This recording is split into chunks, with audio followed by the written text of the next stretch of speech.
First contact and invasion. High Admiral Vrex stood on the command deck of the Skara Empire's flagship, the inevitable conquest, his 4 arms folded behind his back as he studied the holographic projection of Earth. The blue planet rotated slowly before him, its continents clearly visible beneath swirling white clouds. This species has achieved nuclear capability and rudimentary space travel, Science Officer Kell reported, her voice resonating through the metallic exoskeleton that served as both uniform and life support. Their military technology is fragmented across multiple nation-states, no unified defense system, no orbital weapons platforms, minimal satellite defense grid. Vrex's facial ridges tightened in what passed for a smile among the Skara. "Show me their communications." The hologram shifted, displaying countless streams of data. Television broadcasts, radio signals, internet traffic, all flowing freely into space. Unencrypted, unprotected. The sounds of music, entertainment, and trivial human concerns filled the command center. 12 cycles we have observed them, Vrex said, his skin shifting from its natural purple to a predatory red. They fight among themselves constantly, yet they never employ their full destructive capability. Their resources are squandered on entertainment and comfort. Perhaps they are more dangerous than they appear, suggested Kell, her scientific caution evident in her tone. The High Command believes. I know what the High Command believes, Vrex interrupted. That is why we are here. The Skara Empire had conquered 17 star systems without a single defeat. Species either submitted to integration or faced extinction. But humans were different. Chaotic, disorganized, yet advancing at an alarming rate. What took other species millennia, humans accomplished in centuries or even decades. The latest intelligence, reported the tactical officer, approaching with a data tablet. Their military forces remain divided by nations. Their most advanced weapons are nuclear missiles with limited range and crude targeting systems. Vrex studied the report.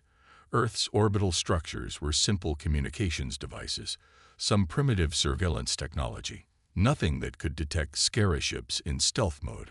The High Command's directive is clear, Vrex announced to his officers. A preemptive strike against humanity before they become a genuine threat. Strike hard, strike fast, force surrender before they can unite. The order went out. Begin preparations. First wave will target their orbital structures. Second wave will strike military installations. We will demonstrate such overwhelming force that surrender becomes their only rational option. On Earth, life continued as normal. In Houston, Dr. Elena Reyes worked late in her private laboratory. The aerospace engineer had left NASA 2 years ago to pursue her own research on adaptive materials, technology that could respond to environmental stresses by changing properties. The government had cut funding for her project, calling it too experimental with limited military applications. Now she worked independently, funded by a tech billionaire who saw potential in her ideas, even if the Pentagon didn't. Her phone buzzed with a text from her boyfriend. Still coming home tonight, or sleeping in the lab again? She smiled and replied that she'd be home soon. 3,000 miles away in Seattle, Sora Chen was debugging code for her startup's new network security system. The algorithm was designed to identify patterns in seemingly random data. Initially created to protect corporate networks from hackers, major tech companies were interested, but military officials had dismissed it as unsuitable for defense applications. Their loss, Sora thought. At Fort Bragg, Commander James West supervised night training exercises. The veteran had spent 20 years in special forces before taking an instructor role. He pushed his trainees hard, teaching them to adapt to unexpected situations without relying solely on superior firepower or technology. Technology fails, he always told them. When it does, the soldier who can think creatively survives. None of these people knew that within hours, humanity would face its greatest challenge. The first attack came at dawn Eastern Standard Time. Bright flashes lit up the sky worldwide as the International Space Station and key satellites exploded. Within minutes, global communications became erratic. Television broadcasts cut out. Internet connections failed across entire regions. First wave successful, reported the Skara tactical officer. Their orbital defenses have been eliminated. Admiral Vrex nodded, his skin turning a pleased yellow shade. Begin the second wave. Target their largest military installations. Confusion spread quickly. News channels that remained operational showed scattered reports of meteor showers and satellite malfunctions. Government officials rushed to emergency meetings while military bases worldwide went on high alert. Dr. Rice was in her lab when the attack began. The building shook as something struck nearby. Through the window, she saw smoke rising from the direction of the Johnson Space Center. Her phone was dead. No signal. The laboratory's backup generator kicked in as the power grid failed. In Seattle, Sora watched in horror as strange disc-shaped craft appeared over the city. They fired energy weapons at military targets with surgical precision. Her network security company's office overlooked the Puget Sound Naval Shipyard, which erupted in flames as the alien weapons struck. Commander West was leading an emergency evacuation at Fort Bragg when the base's missile defense systems exploded. The strange aircraft moved with impossible speed, targeting command centers, aircraft hangars, and weapons depots with frightening accuracy. They're ignoring the research facilities, West noted as he helped injured soldiers into transport vehicles. They're taking out what they think are our best weapons. Within 6 hours, Earth's major military installations lay in ruins. Fighter jets were shot down before getting within firing range of the alien vessels. Missiles were intercepted with ease. Admiral Vrex watched the destruction with satisfaction. "Send the message," he ordered. "Demand their surrender."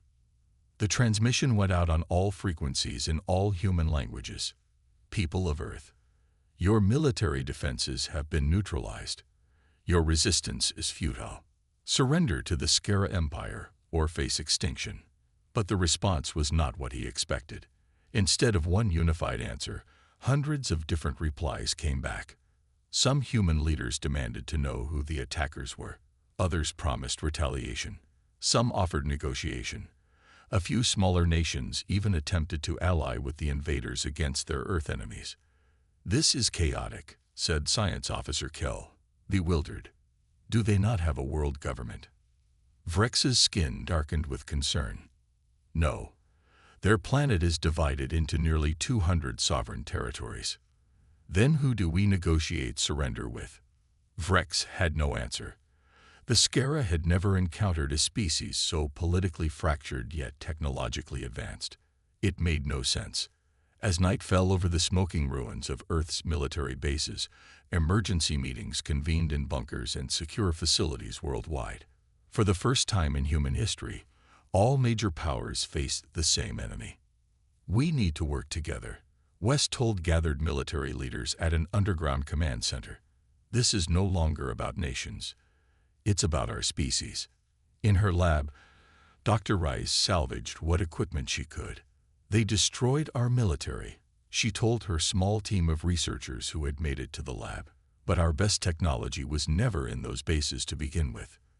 In Seattle, Sora Chen had already adapted her pattern recognition algorithm to analyze the alien attack methods. "There's a pattern here," she muttered, watching footage captured on smartphones. "They're predictable." The invasion had begun, but so had humanity's true response: adaptation and innovation. 6 months into the invasion, Admiral Vrex paced the bridge of the inevitable conquest. His skin had taken on a worried purple hue that his officers noticed but dared not mention. "Show me the latest battle results," he ordered. Science Officer Kell displayed a holographic map of Earth. Red dots showed successful Skara strikes. Blue areas marked human resistance. There were far too many blue areas. "This makes no sense," Vrex growled. "We destroyed their major military bases in the first week. Their aircraft carriers lie at the bottom of their oceans. Their air forces are decimated. Yet they continue to fight." "They are adapting," Kell said carefully. "This footage was captured yesterday." The screen showed human fighters using what appeared to be modified civilian aircraft. They were faster than military jets and equipped with weapons the Skara had never seen before. Where did these come from? Vrex demanded. We believe they converted their passenger aircraft, an analyst explained, and the weapons appear to be based on technology from their scientific research facilities, not their military. Vrex's 4 eyes blinked in confusion. You mean their civilian science was more advanced than their military technology? It appears so, Admiral. On Earth, the landscape of human resistance had transformed dramatically. What had begun as desperate, disorganized efforts had evolved into something the Skara hadn't anticipated. In what had once been a Tesla manufacturing plant outside Houston, Dr. Elena Reyes supervised the production of adaptive material shields. The technology she'd been developing for spacecraft heat shields now protected vehicles and buildings from Skara energy weapons. The molecular structure reconfigures in response to energy signatures. She explained to Commander West, who had been assigned as military liaison to her project. Each time they hit us, the shields learn and adapt. West nodded, impressed. How soon can we deploy these to the European front? First shipment leaves tonight, Rice replied. We've set up manufacturing in 17 countries using my open-source designs. Everyone from automotive engineers to 3D printing enthusiasts is building them now. Across the continent in Seattle, Sora Chen had transformed her network security startup into the heart of a global intelligence network.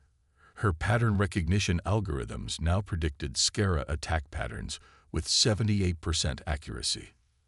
They're incredibly consistent, she told the assembled group of international representatives in her makeshift command center, once a gaming company's headquarters.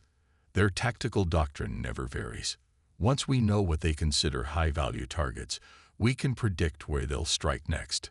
A British intelligence officer raised her hand. But how are you getting this data? Our satellite network was destroyed in the first attack. Sora smiled.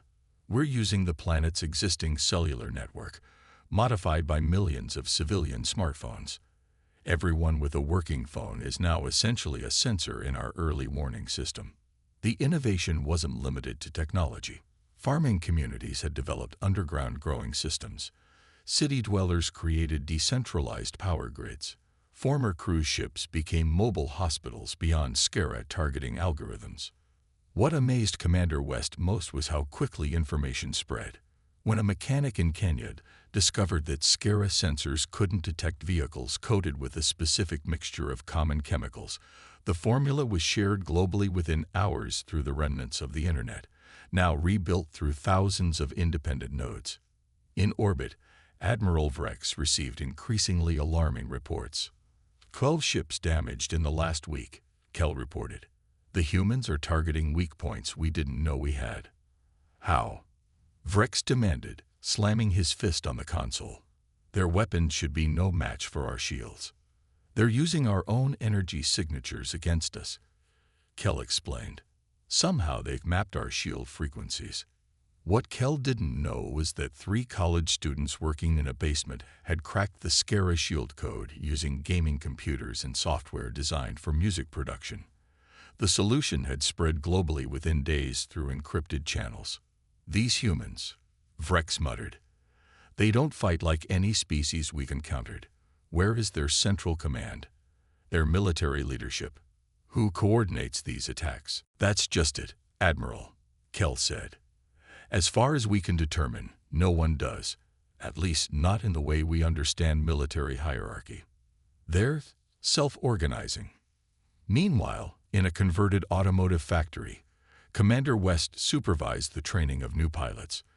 They flew simulators built by video game developers, simulators that precisely mimicked Skara ship movements based on data collected and analyzed by Sora's network. They're predictable once you understand their patterns, West told his students.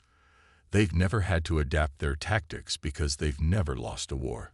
But we adapt every day. It's what humans do best. In her laboratory, now relocated to an underground facility, Dr. Reyes made a breakthrough. It's not just about defense anymore, she told her team. examining data from a captured Skara scout ship. Their power systems are incredibly inefficient. They've never had to optimize for energy conservation. She pulled up a schematic on her tablet. We can use this. Their ships emit specific energy signatures before they fire weapons or change shield frequencies. If we can detect these patterns early enough.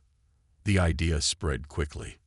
Within weeks, teams around the world were building detection systems using parts salvaged from everything from microwave ovens to guitar amplifiers. On his flagship, Vrex reviewed intelligence reports with growing alarm. Human communications, intercepted by Skara spies, mentioned weapons divisions, experimental technology, and classified research that their initial scans of Earth had never detected. Did we miss these military installations? He asked his intelligence officer. No, Admiral. We've discovered these aren't traditional military facilities. They're private companies, civilian research labs, even universities. Vrex's skin darkened to a deep blue of concern. You mean their war production was hidden in plain sight, disguised as civilian facilities? It appears they didn't convert them until after our attack began. The Skara Empire had conquered 17 species, all of which had their best technology in military hands, all of which surrendered when their military might was broken. Humans were different. They had kept their most advanced technology in civilian hands, developing it for commerce, convenience, entertainment, until they needed it for war. Send a message to High Command, Vrex ordered. The humans appear to have been concealing their true capabilities, not in secret bases but in plain sight. We may have miscalculated. As he spoke, in Sora Chen's Seattle headquarters, technicians activated Project Echo for the first time. They began intercepting and decoding Skara communications. The humans weren't just defending anymore. They were preparing to strike back. The counterattack. 1 year after the Skara invasion began, Earth had changed completely. Nations that once fought each other now worked together against the common enemy. Old borders meant little when alien ships flew overhead. In Geneva, representatives from every surviving government met in an underground bunker.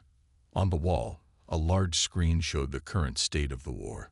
For the first time, there were more green markers, human victories, than red ones, Skara attacks. The Unified Defense Network is fully operational, announced the Secretary General. All remaining forces now coordinate through a single command structure. Commander West, now promoted to general, stood at the back of the room. His uniform was worn, his face tired, but his eyes remained sharp. And what about the new offensive systems? Asked the representative from Brazil. Dr. Elena Reyes stepped forward. No longer just a research scientist, she now led the Global Defense Science Division, a team of 15,000 scientists and engineers from around the world. Phase 1 deployment is complete, she said. The adaptive shield network now protects 36 major population centers. Phase 2 begins tomorrow. She didn't explain what Phase 2 was. Even in this secure room, some information remained classified. What she didn't say was that humanity was no longer just defending. They were preparing to take the fight to the enemy. In orbit, Admiral Vrex faced the most difficult report of his career. His skin had turned a pale gray, the color of defeat in Skara culture. Repeat that, he ordered the scout ship commander on the screen. Admiral, the humans have developed weapons that can penetrate our shields. They're using principles our scientists thought were theoretical. Base 7 was completely destroyed. Vrex closed all 4 of his eyes briefly. Base 7 had been their largest ground installation on the planet. How is this possible? He asked, though he was beginning to understand. We destroyed their military capability in the first month. Science Officer Kell, who had been analyzing human communication patterns, spoke up. Admiral, I believe we fundamentally misunderstood their society. Their military wasn't equipped with their best technology. It was equipped with what their political leaders would fund. Explain, Vrex demanded. Their scientific development wasn't driven by war like ours. It was driven by competition between private entities, entertainment, convenience, profit. When we attacked, we forced them to redirect all that creative energy toward fighting us. On Earth, in a former aircraft manufacturing plant now converted to produce advanced weapons, Dr. Rice led General West through rows of gleaming devices that looked nothing like traditional human weapons. "We reverse-engineered their scout ship," Rice explained, "but then we improved it. Their power systems are actually inefficient compared to what we were already developing for next-generation electric vehicles." West picked up what looked like a small silver disc. "And this? That disrupts their communication systems, based on technology we were developing to improve cell phone signals." Rice smiled grimly. "Turns out the principles that make a good phone network can also make a very effective weapon against alien communication grids." They walked to the testing area where the captured Skara scout ship sat. Around it, dozens of engineers worked, taking it apart, understanding its systems, and improving upon them. "Their technology isn't that far ahead of ours," Rice said. "We just never had a reason to build weapons this advanced before. No enemy forced us to." In orbit, Vrex made a difficult decision. He sent a message to the High Command. "The humans possess technological capabilities far beyond our initial assessment. Their adaptability exceeds anything we have encountered. Request permission to deploy the Nova weapon." The reply came quickly. "Permission denied. Nova weapon would violate galactic conventions. Continue conventional warfare." Vrex stared at the message in disbelief. For the first time in Skara history, the High Command feared escalation. They feared what the humans might develop in response to the Nova weapon.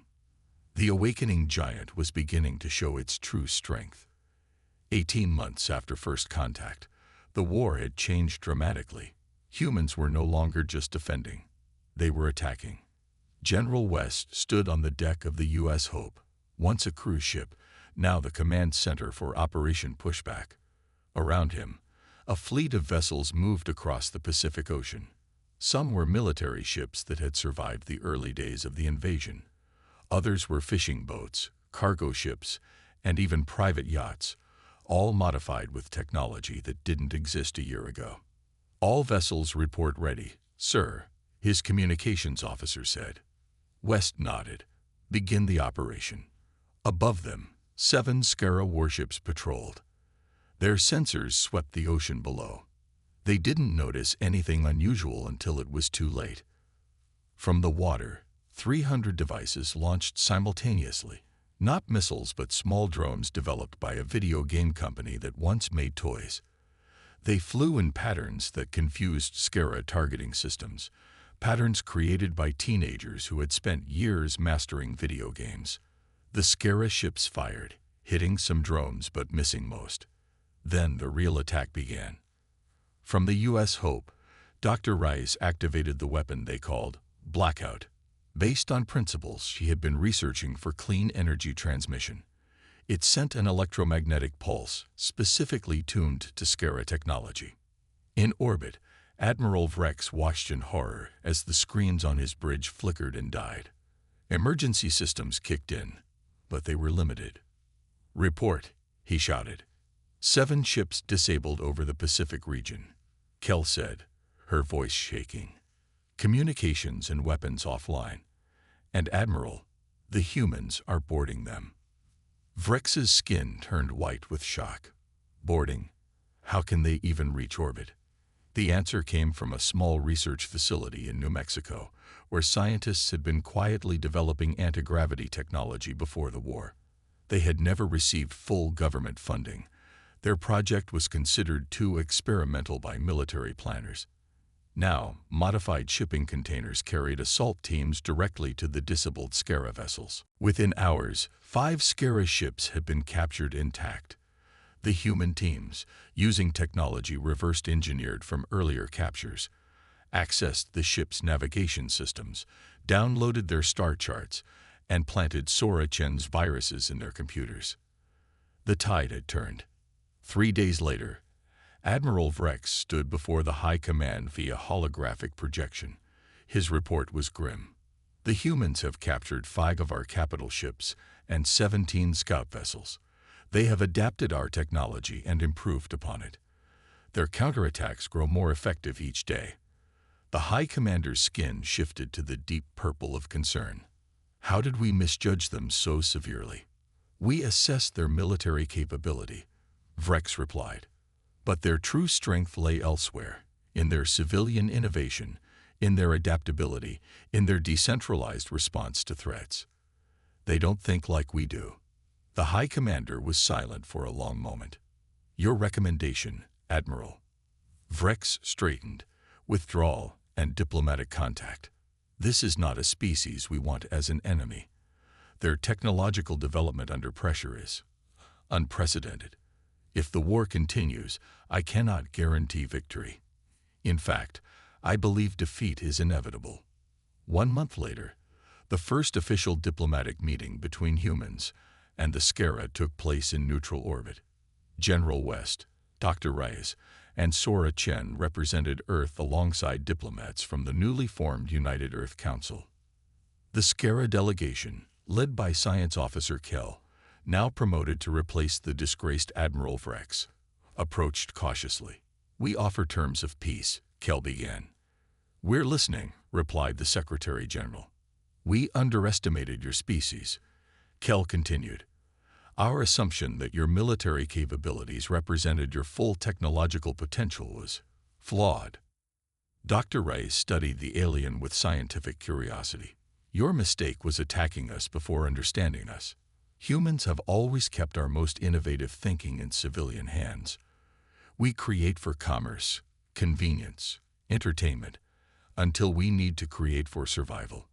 Kell's skin shifted to a respectful blue. A lesson the Skara Empire has learned at great cost. The High Command offers non-aggression and technological exchange. The Earth delegation exchanged glances. After brief discussion, the Secretary General responded, We accept the non-aggression pact. As for technological exchange, we'll need time. Trust must be rebuilt. As they departed the meeting, General West turned to Dr. Reyes and Sora Chen. Do you think they understand yet what they actually awakened? Sora shook her head.